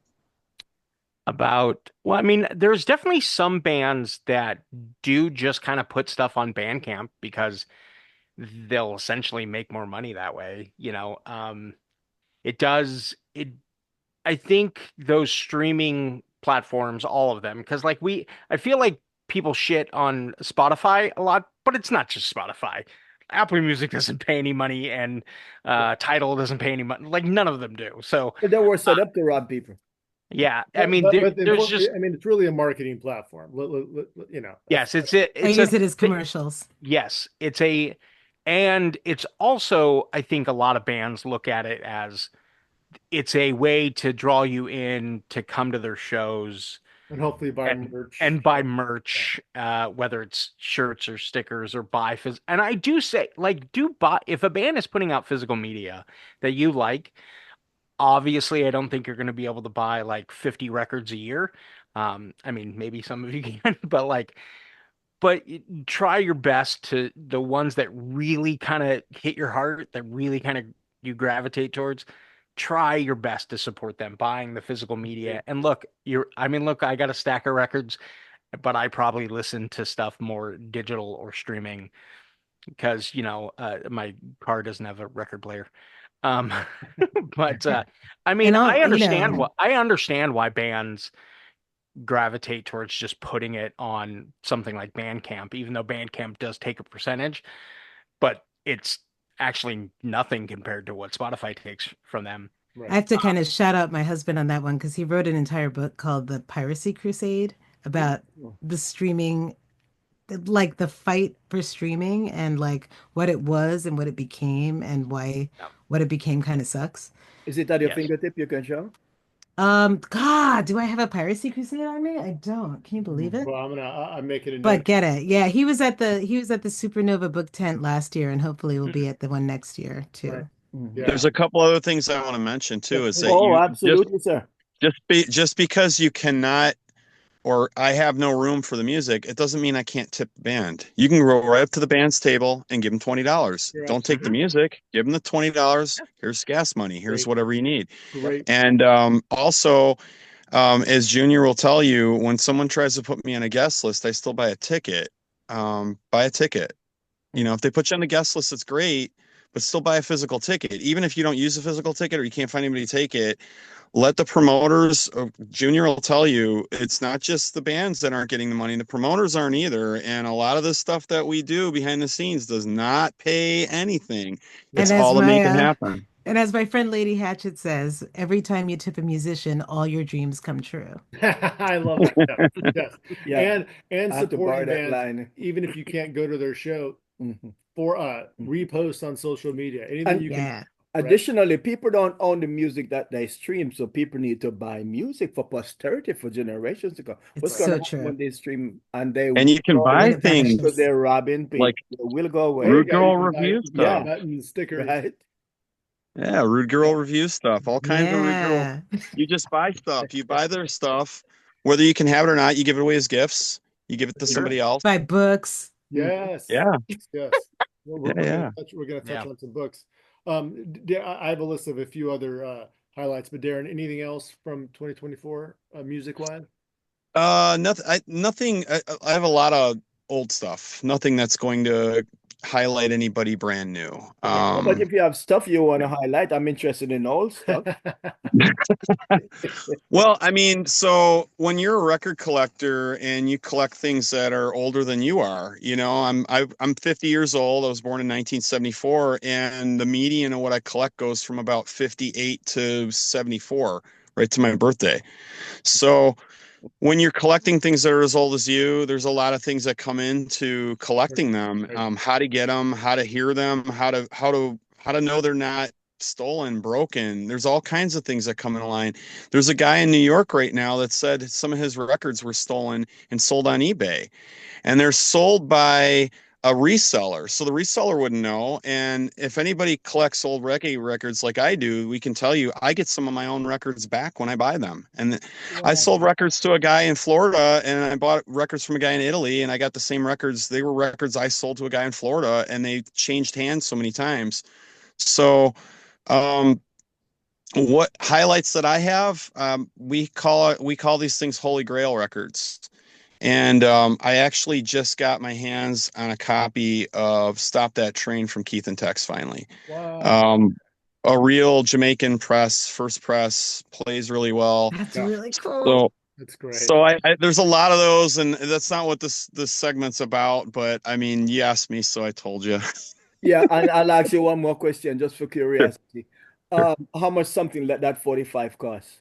So how much does it cost to somebody who buys at retail? Yeah. Somebody retail buying that record would be $300. When you're me and you got feet and hands and you can trade and you can, wheel and deal, I got it out of my pocket for about $50. So that's the way it is, But I trade a lot too. And when you trade, you the can, extremely sad thing is that the artists are not getting royalty from these regular which sell for 3,000 exactly. something, And 10,000. what's I even saw one Prince Buster went for 10,000. Wow. okay. So Wow. so Couple years let's ago. let's also talk about royalties really quick with the old Jamaican artists. In the days, Charlie Organera, I'll give you a real quick rundown. Charlie Organera was a harmonica player, arguably the first harmonica player for any Jamaican records. Some of the songs you heard him on, let's say You're Wondering Now. You know that harmonica line. That's Charlie Organera. He played on a lot of Phyllis Dillon, all the Scatolites tracks up to 1965 or Charlie. After that, it could be Roy Richards, and there's a few others after that. Long and the short is, Charlie Organera would go into the studio. The producer would say, all right, we're going to put you on this tune. He got paid the equivalent of what would be 20 shillings for the song. Just like a plumber, you hire a plumber in to clean out your sink, you pay him, sink's clean, he leaves, Charlie leaves, no royalties. Never saw a dime for it. Not even no royalties, but he's not even, named on the record. Wow. So you have thousands of songs, I should say millions of songs probably of different, if you add up all the different artists, where they never got any royalties. So what you just said is absolutely true. I collect these originals. I do buy certain things, but watch the represses. A lot of them are pirated. The artists are not getting anything from them. There are tons of them out there. If you want to know how to get a good record from the artist, the ones that are still alive, ask them. Send them a Facebook, an IG, anything. Ask the artists, are you getting any money for this? And if they're not, don't support those record labels or those people pirating it. Yeah. That's the simplest way to put That's it. real. Wow. Great point. Yeah. Well, so speaking of reissues, Jump Up is distributing Rudy Mills' 1969 album, John Jones, which is out on Agrobeat, I believe, right? I think so, yes. Yeah, so that's a great one. Chuck is exclusively distributing that. There Yes. was on the Christmas holiday side of things, Monty Nesmith and Boss Capone. Yes. That was a new That's one. right. Jump Up also is reissuing the Toasters 1992 New York Fever release. So that was cool. Just giving Chuck and Jump Up some love. They also Absolutely. did Danny Rebel and the KGB, which was a solid album from this year. Bad Time Records, Matt, you mentioned Half Past Two. They also had Matamoska, Kill Link, and Omnigon. releases this year. Brother Ration Records, who Junior and I just interviewed Spanky and Jeremiah. Great songs. And one standout Releases. track is Colin and Kelly. Yes, doing a version of a cover of Fire. Bunny Wailer, Fire. Fire. Yeah, It's definitely worth checking. solid Sorry, I'm indeed. highlighting just one record there. And yeah, a lot of my friends are on the label, but that one really stood out. Yes. Yeah, definitely worth looking at. Hepcat's Scientific album was Oh, vinyl for the very first Mhm. time with Yep. scientists doing the dub versions. Let's see, Tokyo Ska Paradise Orchestra had new music this last year. Calamatics, which is Tim Armstrong's proteges, out on Hellcat Oh, Records. I gotta say, I love that record. I do too. I love that's probably like my new favorite. I discovered them this year for myself. Yeah, same That here. record Yeah. are so Tokyo just Ska fun. Parade? No. Oh, The Calamatics. okay. We Calamatics. interviewed them Mhm. a few months ago. Yes, Yeah, solid such a fun album. record. Such a fun record. Agreed. You mentioned Tuffers, Cosmic Shuffling. The Bandulus had a new album out. Yes. Great band. Yes, great Mhm. band. John Roy and Smoky Mirror Sound System. Doing a lot Tons of of work. great That is oh, music. that's right. a lot of work. A trailer load of Need to work. absolutely Yeah. shout out. Big respect. Great. One of my favorites of theirs this year was their tribute to Big Audio Dynamite, number 10 Dubbing Street. And not to pat myself on the back, but I did help John get Don Letts to write the liner notes for that one. Oh, dope. So that is but solid tribute album. Eric Den of the Uptones released album Pop in the Ska. Oh. What else here? Road to Dakar and Amy Interrupter, really nice updated version of Do the Rocksteady. And there were a few releases on Ska Punk International, Ska Revue, who we talked about earlier, who reunited. Stuck Lucky, Hans Gruber, the Diehards. Those are just a few others. I'm sure we're missing. Apologies for others that we've missed. And a couple of artists are getting into ska. Rankin Joe Oh, has, yeah, man, he has a ska release out of Interesting. Europe. A couple of European artists are getting into ska nice. because It's never too late. And I think that article that was written about Coachella, that ska saved Coachella, went global, and I Right. think it's influencing a lot of people. So a lot of people are paying attention. What is ska? Maybe it's time to listen. Maybe it's time to pay attention. Right. Yeah. Yeah. Nice. Ska saved Coachella. Books, documentaries, podcast episodes. Any highlights? So you had Dunia, you had shared. I know it wasn't this year, but definitely recommend Yeah. check out. Yes, Black by That's a great one. I have that one. Mhm. I know that Mark Wasserman, his Oh, Salvation book, which is a Gen X love letter to the English beat, that came out. Solid book. And I really enjoyed. He rebooted his podcast series to kind of support that book, which was a really good one. Aaron Carnes, fellow podcaster, his second edition of In Defense of Ska came out this year. Daniel Rachel's Too Much Too Young, a two-tone record story. That was a really nice one. Did the Bad Time Records documentary come out in 24? I think so, right? Yes, it did. It was really good. I saw it. There was a screening sometime over the summer here at Chain Reaction, and it's really good. It got a lot of great live performances, and just a lot of fun interviews to sort of just see not only, obviously it focuses a lot on what Bad Time Records has been doing for its 5-year run at this point, but also, just sort of how ska is being received by a new generation. Right. So I would say the vast majority of fans that they interview are probably, from 18 to like 25 for the most part. Mm. And so just a very important age group though for the growth continuation of the music. Exactly. And just a lot of the people in line that they interviewed, it was their first ska show. Wow. And so just seeing, and just sort of seeing a lot of those people find community and connectivity and, sort of just feeling seen by a music genre for the first time in their life, of just being able to connect. And it was just really well put together, just really fun. If you like concert videos, I think you'll enjoy it. Um, Even if, I think Catbite was a standout performance in that. I actually, the first time I saw Catbite live, I remember going, look, if you didn't enjoy your time at a Right. Catbite show, you do not enjoy music. I don't understand. Like, they're such a great live Very band talented, yes. and And very so nice people. one of the challenges to get some of those people to cross over and come to or attend or support the traditional ska artists. How do we bridge that gap? That is a big question. A $1 million question. It really is, because literally we are nothing without them, you know. Yeah.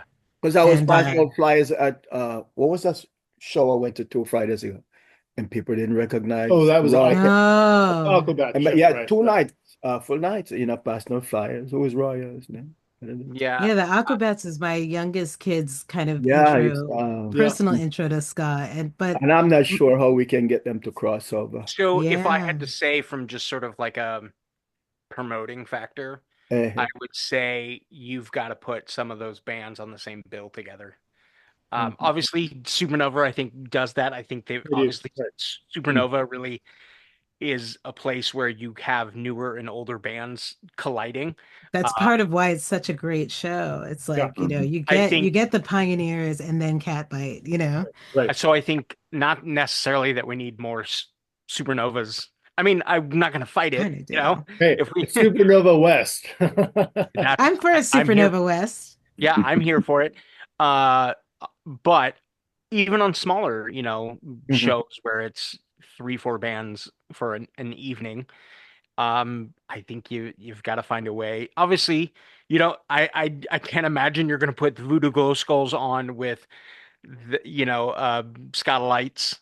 I I mean, You might do although that Or in show. New York in the 90s, that's what we No, that's did. true. Yeah, It's true. you I Yeah. might mean, do that I show. went to a show. I had gone to shows where it was a traditional ska band, a punky ska band, and then like an oi band, Yeah, I mean, and we would do that all Yeah. the time. It Yeah. was so I really That's think, what fun. always happened. Yeah, it's yeah. absolutely because the ska bands had no one else to play with. In Chicago, you'd have 2 ska bands and they'd have 5 bands on the bill. So you had to put other music together. And you would have gothic bands and ska bands Oh and a punk band yeah, all play together. and it Yeah. was And fun. I and mean, that's why it's you'll see fun. that's why you'll see me in a gothic video that came out a year ago because they still love me. Heckle yeah.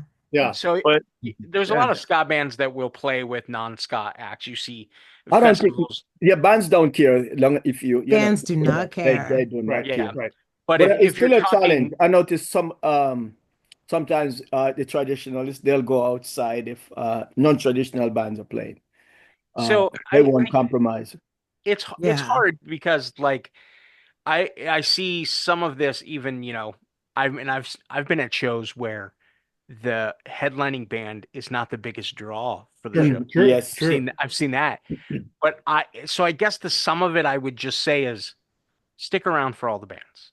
that's Yeah. also true. Just watch them. Yeah. Just watch them. Discover. I get it. Discover. I get it. It's hard to stand and watch a band for an hour that maybe you don't know as well, but it's important.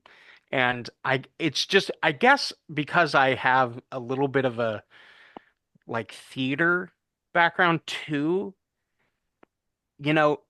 as an audience member, it's kind of your job to be respectful to the performers showing up.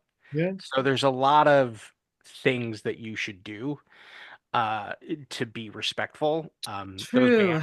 bands, I mean, we think of art as simply just entertain me, but you have to understand bands, they get something from your presence. They do. It Oh, fills of course. sort of it fills their bucket of Mhm. joy, and they're being able to be creative, which is all things I think individuals need. And if you're not a musician or an actor or a painter or a writer, like, maybe you don't feel like that's a thing, but we all have a space where we want to be creative and Mhm. sticking Yeah. around for bands. And so Sure. and also I would say, look, I always get it. Lives are busy. babysitters and kids, and I get it. I've experienced it all. I get it. But if you're going to a show where there's like three or four bands, Stick try to show up around. for all of them, Yes. as Great. best you can. Great It's advice. very challenging though. I remember I went to a show, I won't say the venue, and there weren't any traditional band, right? Ska band. But I went primarily to, check it out, of course, and pass out flyers for an event I was doing. And there were six bands, and until the fifth band played Tutsi Metals 5446, it's really, you'd have to pay me to sit through that. I mean, that's the first thing I heard. And it was a scare show. Yeah. It's really difficult to train your ears. Mm, Five bands Yeah. playing songs that you that you don't know. That you sure. And I Interesting. get it. Obviously, there are Hey, bands it's that a- I'm there are bands that I'm and I'm gonna not be- sure how you do that.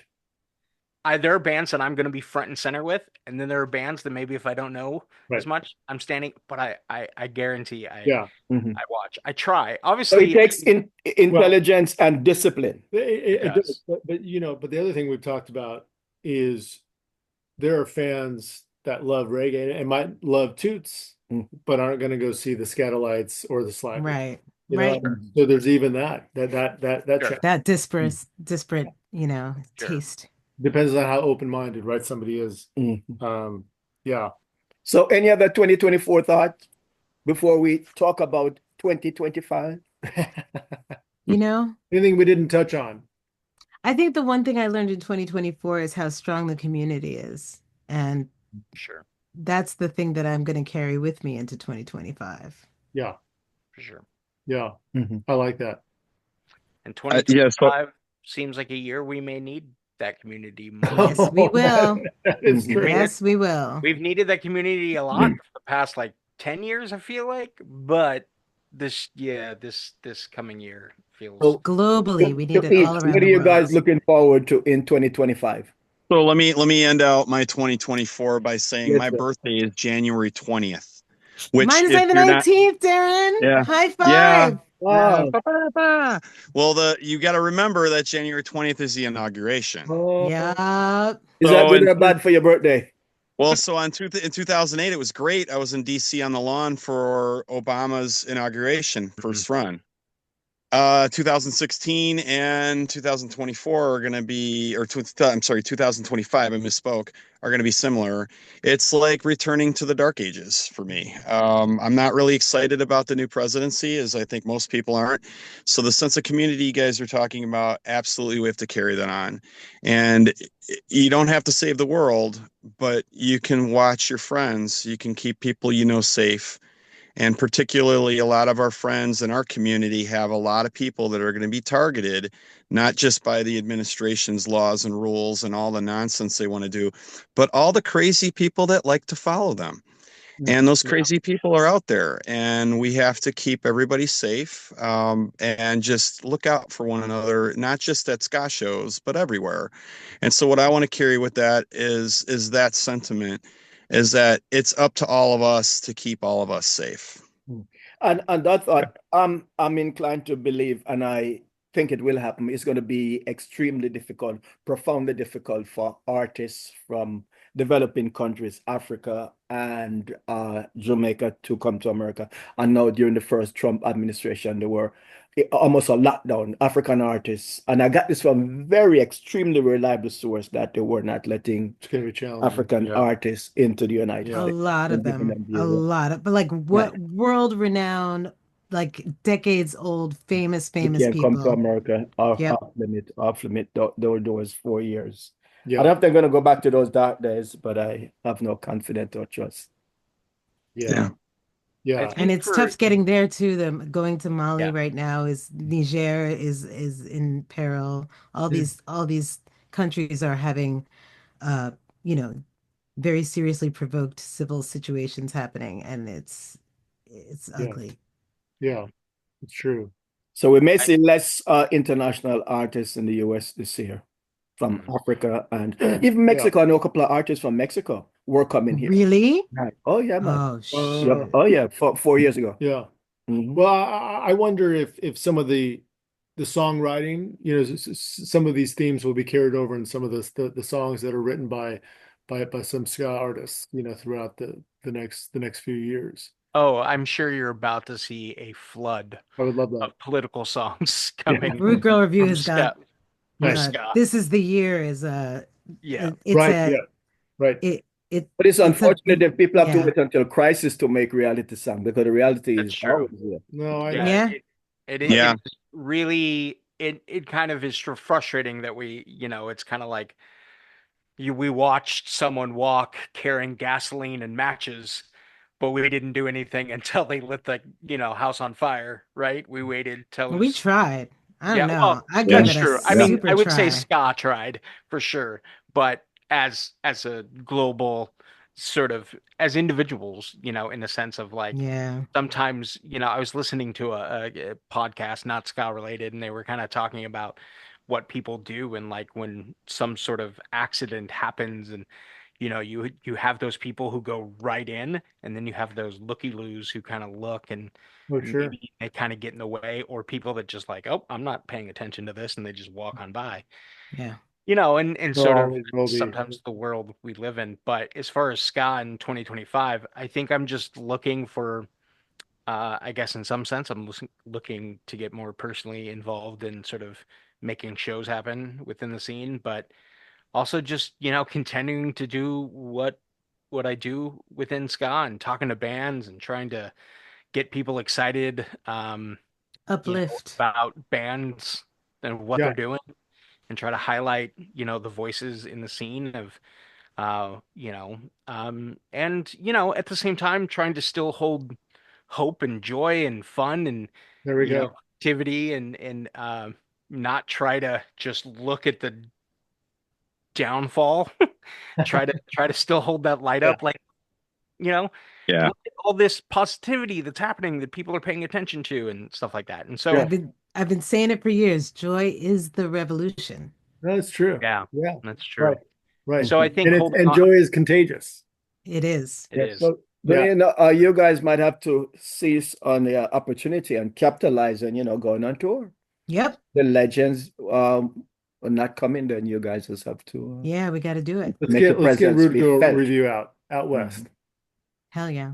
That would be. And you work with other groups, right? In addition to Rude Girl. Yeah. I have, my own group, Dunia and Aram, and I work with Lady Hatchet a lot. Yes. Mhm. And yeah, we throw The things gap together all the time. has to be filled. I work with Sheikh Hamala Jabate, who's a There you Malian go. griot. Wow. He's Okay. great. So you will be busy in 2025. I better be. Before we wrap this up, I have one more quick question for each of you three. Matt, congrats on your podcast. I know that you and your co-host work really hard on it. I'm a regular listener. If you want to put it out there to the universe, any guests that you've been trying to get that you've not been able to yet? Ooh. Ooh, that's always honestly, I'm gonna say this, Do it. and this is I really want to get Weird Al on the podcast There you go. because he Yes. he did have that one ska song. Right. But what I do know about Weird Al is that he loves every musical style because a lot of people always pay attention to his actual parodies, Right. but his style parodies are way better Yeah. for a longtime fan. That's So great. like just pick his brain about music and stuff like that. That would be like a go-to like get. I think I might end the podcast after that, and I'm just kidding. But that would be like I don't know. I have definitely tried. I've tried for Gwen Stefani. I don't know if anyone has any connectivity to Gwen Stefani. That would be great. Okay. But I think for us, the things we do enjoy the most are sort of bands that are, I don't want to say just getting started, but bands that maybe are early in their um putting out music career. Those are, I think, what we really sort of want to highlight for people. We try to hold the balance between legacy bands and what the scene is currently doing. We try to hold that balance of just making sure we're highlighting what is current within the scene. I kind of rely on the other guys on the show to like, you guys got to give me traditional bands too. You guys got to book more, because if it's just me, it's all going to be ska punk, and I want the show to be a mixed bag of styles and sounds and stuff like that, because not only mixed bag of styles and sounds, not only is it styles and sounds, it's a mixed bag of, but it's personalities and perspectives that come along with those, styles and sounds. So, Nice. yeah, that's hopefully what the show will continue to be. Yeah.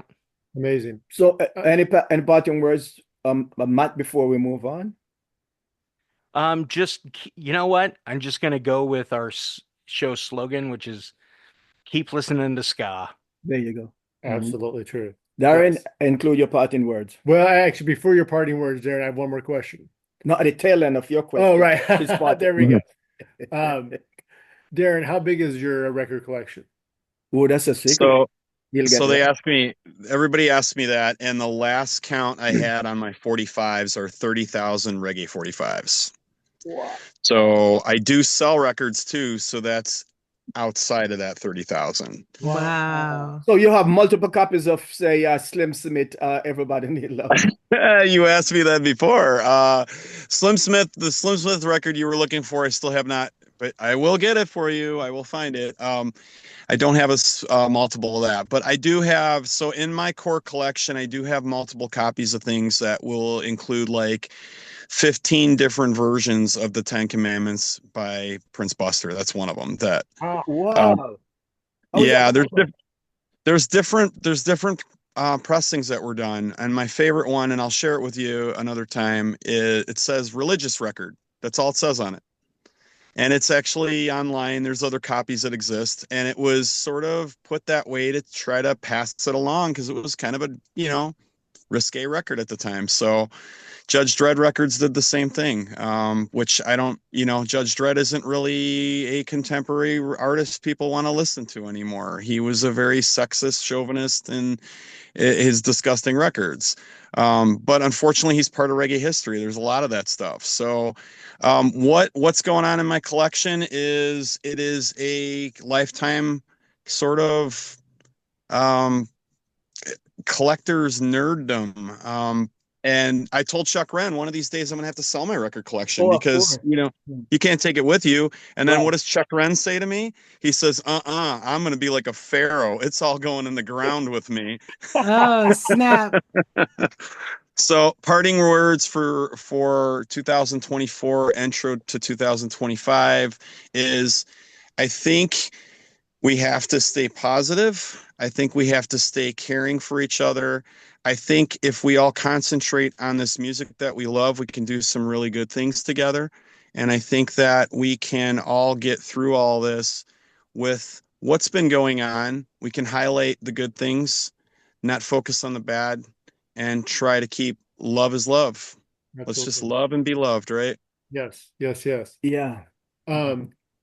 Those are great words. Dunia, Dígame. not mistaken, you worked with a member of a very influential band from the UK punk scene that worked with some reggae as well. Ari Up.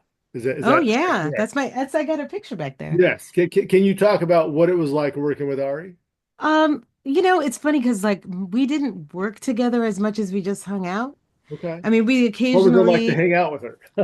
she's like she understood my crazy as well as I understood hers. And we just like instantly got on. And she was she was like a sister, like really. She like there was stuff that never needed to be said with us. And it was very cool. She actually helped me give birth to my second kid. She cooked me food and came to the hospital. Wow. And we hung out and watched her kid when he was little, her youngest kid. We have a lot of nice little videos with my oldest kid and her youngest kid playing video games together. And we she was my sister in a lot of ways. Slit's family. Wow. So before your parting words, how many bands are you working with? I I wasn't able to do the math. After four, I stopped I counting. know. Wait, currently or in Currently, total? Currently, okay. One, two, and three, four, five, five or six probably right now. And I'm also trying to make a solo record, so yeah. I'm trying to Impressive. figure that Well, you out. may as Yeah. well name them since you counted them. Well, I'm working with Mike Bechtel in Chicago, or he lives in Nebraska, but I saw him in Chicago. We were gonna do a thing there, but we're doing that online.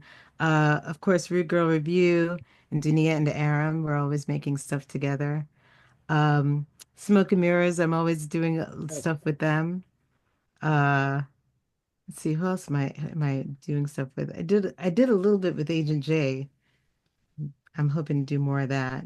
And just random people here and there coming out of the woodwork. I've got a couple of emails I have to respond to. Well, Wonderful. Keep up the good Yeah, work. and I know that we've only scratched the surface as far as your career, Dunia. yeah, I did find, and I encourage listeners to go online and read a really cool interview with you that Mark Wasserman did on Marco on the Bass. yeah. A long time ago. That was Online. Yeah, cool. yeah, I enjoyed that interview.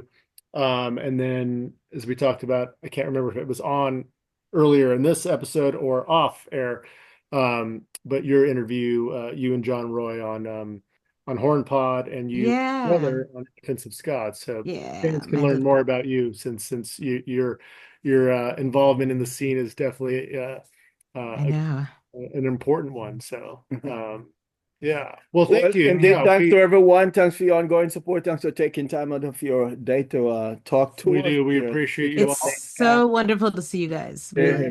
We're gonna meet in person 2025. Hell yeah. Feel it. 2025, we're gonna defy all the That's odds. right. That's right. That's right. Yes. Dunia, yeah, good luck with everything that you have going on 2025. Darren, keep on the collecting. We're going to see you at a Legends show. And Matt, congrats on everything and keep up the amazing work on your Thank you. on the Upbeat podcast. And this series is produced by Rockery Radio. My good friend Eric Kohler. Yes, Junior. Your last words? And thank you for everything, Junior. We encourage everyone to please subscribe to the series and our YouTube channel. Follow us at History of LA Ska. Again, thank you to all three of you. Here's to a wonderful 2024, and we're going to make the best of 2025. Hook, line, or sinker. Yes. Absolutely true. And we'll leave you with this. Please do your part to celebrate and preserve the scene, and come out, put on your dancing shoes, and enjoy yourself. Next Yeah. time, be well. Take care, everyone. Junior, Matt, Darren, Dunia, much love and be well. Take care. Thank you, Love guys. and unity. Thank you. Thank you.